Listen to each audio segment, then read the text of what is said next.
Hello everybody, welcome back to another valuation investing video, and today in this video I'm be going over Fair Isaac Corporation or FICO stock, in which this stock has had a very bad performance in the year 2025 for some big news that has recently been coming out about mortgage lending and the changes in that industry. But we're going to be getting into that more later in the video. So let's start with first we're going to talk more about the company in this video. Then I'm going to look at the financial health of this company. Then finally, I'm be using my intrinsic value calculator that I have created to see if we should be buying the stock today at this discounted price. So first, let's get into FICO stock. As we can see here with FICO stock, we can see in the past year it's down 22%, but since all-time highs back in 2024, the stock is down over 42%. This company has been really tanking. Right now, it's at a valuation of $32.68 billion, so that's how much this company's worth overall if you wanted to buy the entire company.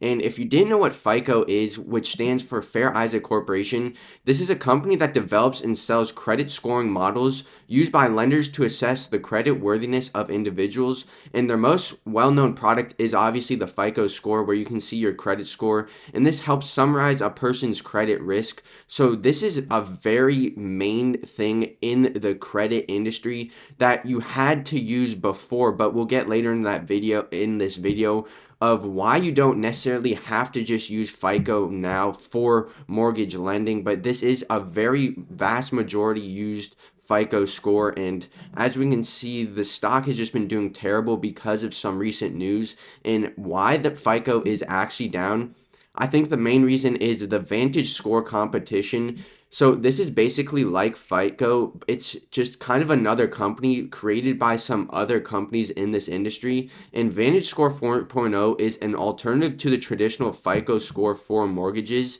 And as we can see here, Fannie and Freddie Mac will now allow lenders to use that VantageScore. However, they used to not have to use the VantageScore, where they had to use FICO, but now they can choose between FICO or the VantageScore, which is why the stock is really tanking, because FICO had a huge monopoly in the mortgage lending business where you had to use FICO to even get a credit rating. So that being said, this is really hurting FICO right now, breaking their near monopoly in the mortgage market, and introduces the potential for FICO to lose market share. But they do still recommend FICO, but they don't have to use FICO. So that is some risks with FICO and why I think it's trading a lot lower. Also, government pressure to lower costs. The current FHFA director has been vocal about wanting to lower costs for homeowners, and FICO's price increases have been a target for the initiative. The allowance of a new competitor, VantageScore, is seen as a way to create competition and potentially curb FICO's ability to raise prices as aggressively in the future. So basically, the problem with this company is increased competition and potentially worse pricing power due to the increased competition with VantageScore.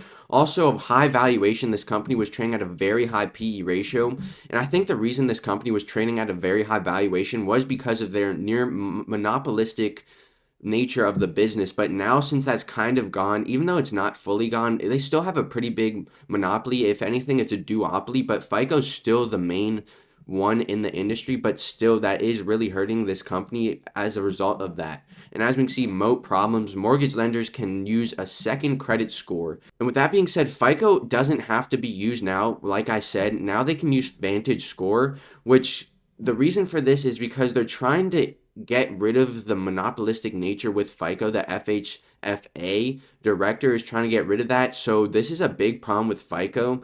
But honestly, I don't think it's as big as a deal as some might be making it out to be, but it's still definitely a huge problem, and we would need to be buying this company at a much cheaper valuation because of the disappearance of their monopolistic nature.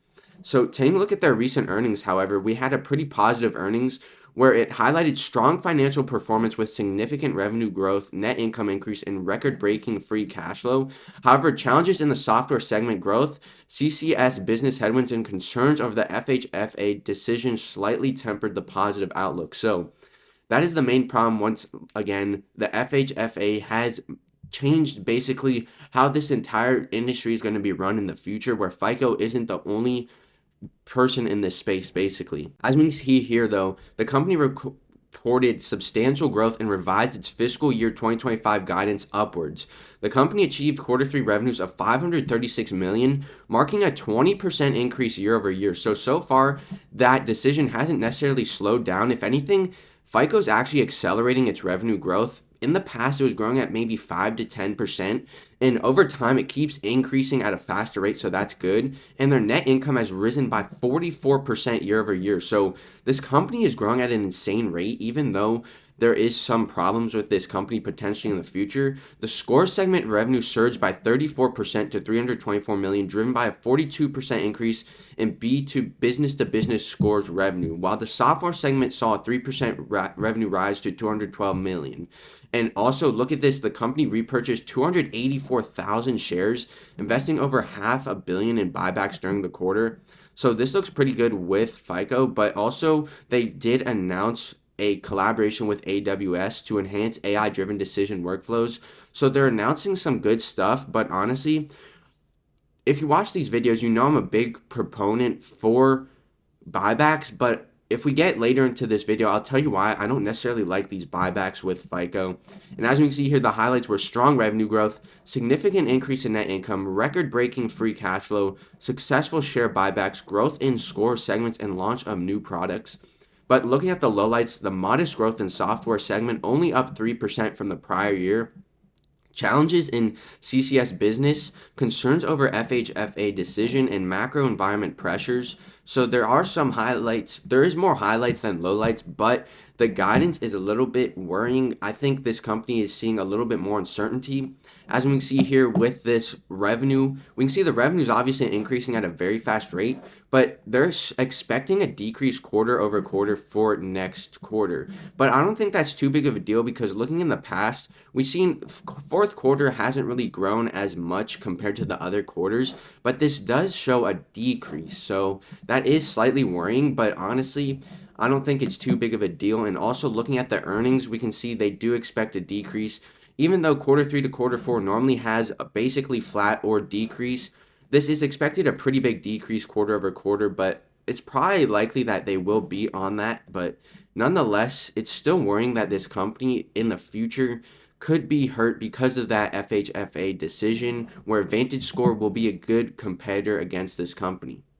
And taking a look here at the 7-step stock analysis, we can see we get 5 out of the 7 key metrics as check marks. The PE ratio is greater than 0, meaning FICO is a profitable company. However, the forward PE ratio is a bit high at 37. Normally, we want that less than 30, meaning you're paying less than $30 for $1 of future earnings per share. So it's a little bit on the higher side, but it's not too high. I think the problem here is the high valuation for this company was because of that monopolistic nature. But now, since that's deteriorating, I think this valuation is going to have to decrease even more. And that's why the stock keeps going down. Revenue growth over the past 5 years have averaged 8% each year. That's pretty low, especially when compared to this last year over year quarter, growing at 20%. So they are re-accelerating this revenue growth. Also, the earnings per share at 22%. This company is growing very fast, especially over the past few years. So this is actually a higher number in the past 3 years for these two. So this is really good. Also, they're buying back a lot of shares at negative 3%. So they are buying back a lot of shares. But I have to get into why I actually don't really like this about this company.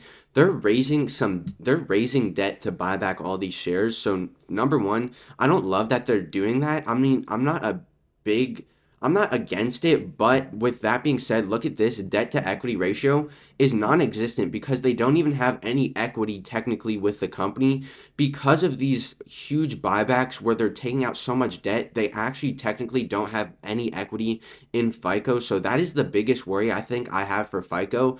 The two biggest worries is obviously the competition with VantageScore, and number two, just raising so much debt just to buy back shares. And they bought back a lot just a year or two ago when the stock was high. So at least they're buying back now. But honestly, I'm not sure if this is a great time to buy back. But I think they should probably reduce the buybacks.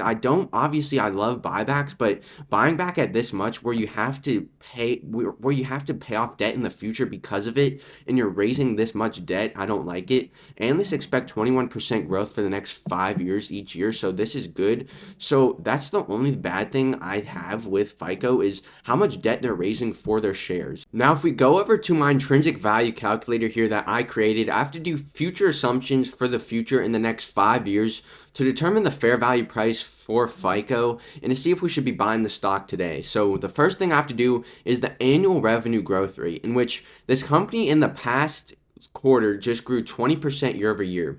But there is increased competition, and analysts do expect about 20 some percent growth rate in the earnings per share, but normally the earnings per share is a lot higher. So with that being said, for the bear case, I think this company can grow at 8% each year. I'm gonna put 8% for the bear case. That's a very bearish case for this company. I do think that the Vantage score could potentially hurt the revenue growth, but I don't think it's going to hurt it by that much. So with that being said, for the base case, I think 15%. Just recently, they were growing at 20%. So I think 15% is definitely fair for FICO. Now for the bullish case, I think this company could grow at 22%. This is very bullish, and they haven't ever really been growing at this rate. But honestly, I just think for the bullish case, we need to do higher than expect, and I think that could be fair, even though last quarter they did grow at about 20%. So it's in the realm of possibility. Now for the future profit margin. Right now, their profit margin is right near 33%. Each year, it continues to increase on average. So, with that being said, for the bearish case, I do think that there's going to be increased competition, which will decrease their pricing power, which will in turn decrease the profit margins just a little bit in the future. But I don't think it's going to decrease it by that much. So, for the bearish case, let's say it goes to a 28% profit margin. Base case, let's do 32%, and bullish case, let's do a 36% profit margin. Now for the future PE ratio. I think for a company growing 8%, with a company that has a pretty decent duopoly, I think this company deserves near market average, I would say near market average PE ratio. So a 25 PE ratio, I think could be fair for FICO. It might be a little bit high, honestly, but I think they do deserve it just because of the duopoly and potentially a monopolistic company in the future once again, because who knows if the new director of in the next coming years changes it back to FICO. So with that being said, a 25. Now for the base case, let's do a 30, let's do a 32.5, and then for the bull case, let's do 40 PE ratio.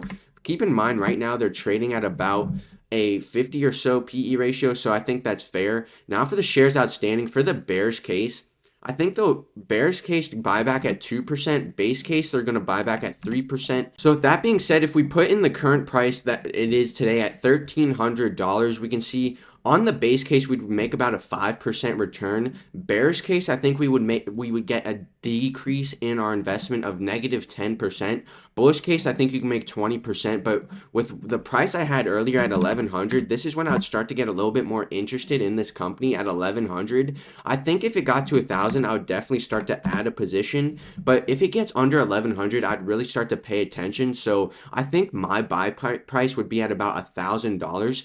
But nonetheless, I think this company is a pretty good company, and they could be doing well in the future because of a duopoly. Even though they were a monopoly just in the past few years, right now it's going to start to be a duopolistic type of industry. So it's not necessarily going to hurt this company. I think it's going to be like a Visa and MasterCard duo. And with that being said, I think FICO right now is a little bit overvalued for me to be buying today.